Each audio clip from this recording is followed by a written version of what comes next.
Hello students. तो आज से एक नए अध्याय की शुरुआत हो रही है। अध्याय 4 यूनिट 3 की शुरुआत हो रही है और इस पाठ का जो नाम है वह है गतिमान आवेश और चुंबकत्व, मूविंग चार्ज एंड मैग्नेटिज्म। तो आइए शुरुआत करते हैं, इस चैप्टर को समझने का प्रयास करते हैं और ये देखते हैं कि इसमें कितने साइंटिस्टों ने काम किया और कौन कौन से नियम दिए। तो सबसे पहले हम पिछली अध्यायों में देखे हैं कि जहाँ कहीं भी चार्ज अगर स्थिर होता है, जहाँ पे कहीं पर भी चार्ज रखा हुआ है, तो उस चार्ज के चारों तरफ एक इलेक्ट्रिक फील्ड डेवलप हो जाता है। एक इलेक्ट्रिक फील्ड, एक विद्युत क्षेत्र जो है उस आवेश के चारों ओर उत्पन्न हो जाता है। तो हम दूसरे शब्दों में ऐसा भी कह सकते हैं कि जो स्थिर आवेश है वो विद्युत क्षेत्र उत्पन्न करता है। लेकिन यहाँ पे एक और कॉन्सेप्ट जोड़ रहे हैं कि आवेश अगर स्थिर है तो वो विद्युत क्षेत्र उत्पन्न करेगा, लेकिन अगर यही आवेश गति करना शुरू कर दे तो वो विद्युत क्षेत्र के साथ साथ चुंबकीय क्षेत्र भी उत्पन्न करेगा। स्थिर आवेश केवल विद्युत क्षेत्र उत्पन्न करता है, किंतु अगर चार्ज यानी कि आवेश जो है गतिमान अवस्था में हो तो विद्युत क्षेत्र के साथ साथ वो चुंबकीय क्षेत्र भी उत्पन्न करता है।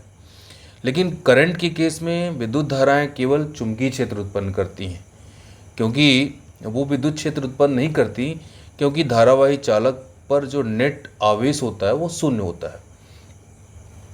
तो ये सारे पृष्ठभूमि से इन सारी चीज़ों से, घटनाओं से एक कॉन्सेप्ट डेवलप हुआ कि क्या विद्युत क्षेत्र या धारा के कारण चुंबकीय क्षेत्र उत्पन्न होता है।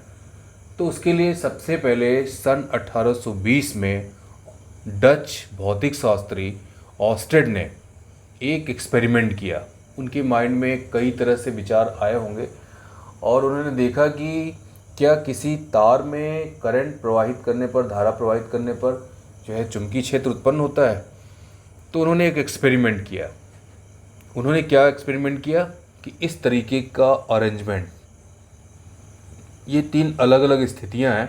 अरेंजमेंट यहाँ पर है। एक, उन्होंने विद्युत परिपथ तैयार किया।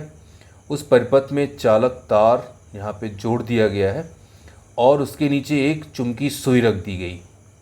अब वो अपना एक्सपेरिमेंट शुरू करते हैं। उन्होंने ये देखा कि फर्स्ट कंडीशन में जब कुंजी के, ये दाब कुंजी है, जब दबाएंगे तभी इस परिपथ में धारा प्रवाहित होगी। तो पहली स्थिति उन्होंने ये देखा कि जब दाब कुंजी के का कनेक्शन जो है परिपथ से नहीं है तो उसमें धारा प्रवाहित नहीं होगी, और उस जब धारा प्रवाहित नहीं होगी तो वहाँ पर जो उसके नीचे चुंबकीय सुई रखी है उसमें कोई विक्षेप नहीं होगा। ठीक है ना।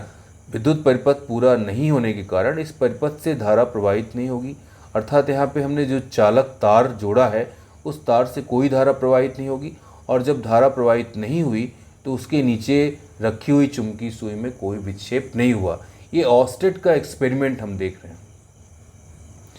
सेकेंड स्टेप में उन्होंने जब दाब कुंजी के को दबाया तो परिपथ में धारा प्रवाहित होना शुरू हो गई। सेल के धन सिरे से धारा प्रवाहित होना शुरू हुई। तो इस चालक तार में जैसे ही धारा प्रवाहित हुई, ये उन्होंने देखा कि उसके नीचे रखी हुई जो चुंबकीय सुई है उसमें विक्षेप एक दिशा में, उसका संकेतक हिला, यानी कि उसमें विक्षेप उत्पन्न हुआ। तीसरी स्थिति में उन्होंने जब सेल की ध्रुवता को बदल दिया, अर्थात धारा की दिशा को उन्होंने बदल दिया, तो देखा कि विक्षेप की दिशा भी बदल गई है। इसमें विक्षेप की दिशा दूसरी है और इसमें विक्षेप की दिशा दूसरी है। इसमें सेल की ध्रुवता अलग है, इसमें सेल की ध्रुवता अलग है। हमने इसमें ऐसा इसलिए किया है क्योंकि धारा की दिशा को बदलने के लिए। तो जब धारा की दिशा एक तरफ बहती है, एक तरफ होती है, तो विक्षेप की दिशा एक तरफ होती है, और अगर धारा की दिशा बदल जाती है तो विक्षेप की दिशा भी बदल जाती है। ये एक्सपेरिमेंट था ऑस्टेड का। यहाँ पे लिखा भी गया है कि सन 1820 में ऑस्टेड ने प्रयोगों द्वारा पता लगाया कि जब किसी चालक तार में विद्युत धारा प्रवाहित की जाती है तो उसके नीचे रखी चुंबकीय सुई विक्षेपित हो जाती है। धारा की प्रबलता बढ़ाने पर विक्षेप का मान बढ़ जाता है तथा धारा की दिशा बदलने पर विक्षेप की दिशा भी बदल जाती है। इसमें धारा की दिशा अलग है और इसमें धारा की दिशा अलग है, तो विक्षेप की दिशा भी बदल गई है। उन्होंने यह निष्कर्ष निकाला कि जब किसी चालक तार में धारा प्रवाहित की जाती है तो उसके चारों ओर चुंबकीय क्षेत्र उत्पन्न हो जाता है। ये एक्सपेरिमेंट करने के बाद वो बिल्कुल श्योर हो गए कि जब किसी चालक तार में विद्युत धारा प्रवाहित की जाती है तो उसके चारों तरफ चुंबकीय क्षेत्र उत्पन्न हो जाता है। ये है ऑस्टेट का एक्सपेरिमेंट। तो इस तरह से क्या निष्कर्ष निकला कि इस प्रकार किसी चालक में विद्युत धारा प्रवाहित करने पर उसके चारों ओर चुंबकीय क्षेत्र उत्पन्न होने की घटना को विद्युत धारा का चुंबकीय प्रभाव कहते हैं। Magnetic effect of electric current, magnetic effect of electric current कहलाता है।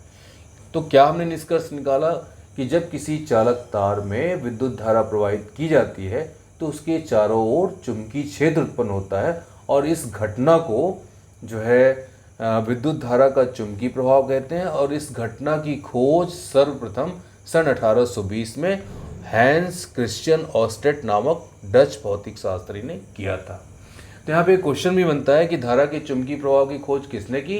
तो धारा के चुंबकीय प्रभाव की खोज ऑस्टेट ने किया।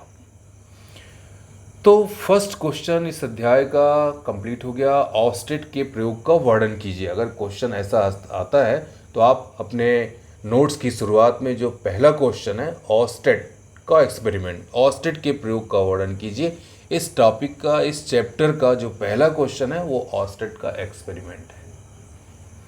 अब हम अपने नेक्स्ट क्वेश्चन में देखेंगे कि जो यहाँ पे मैग्नेटिक फील्ड, जो चुंबकीय क्षेत्र उत्पन्न होगा, उस चुंबकीय क्षेत्र की जो दिशा है उस दिशा के निर्धारण के लिए कितने नियम बनाए गए।